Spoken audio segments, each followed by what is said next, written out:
Le coaching avec moi est un coaching très authentique. Il y a beaucoup de bienveillance aussi. C'est vraiment basé sur une atmosphère de sécurité et de se sentir très à l'aise à pouvoir exprimer tout ce qu'on a envie d'exprimer et de pouvoir avancer de manière très sûre. L'autre point important, c'est des découvertes de soi-même qui permettent de grandir, de sentir qu'on fait un pas en avant et que on découvre des choses qui nous permettent d'être une personne bien meilleure. Je suis un coach mexicain, franco-mexicain.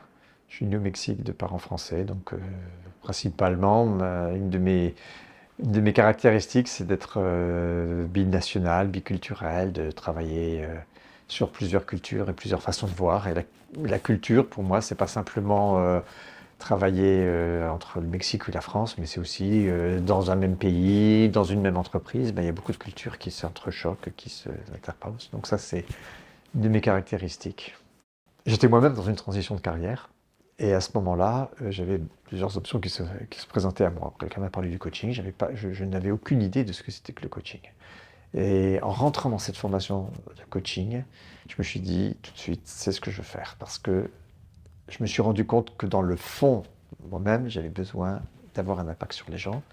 Et ça, le coaching, c'est la meilleure façon de le faire. Et d'avoir non seulement un impact sur les gens, mais à travers ces gens, d'avoir, surtout des leaders, d'avoir un impact sur plus de personnes.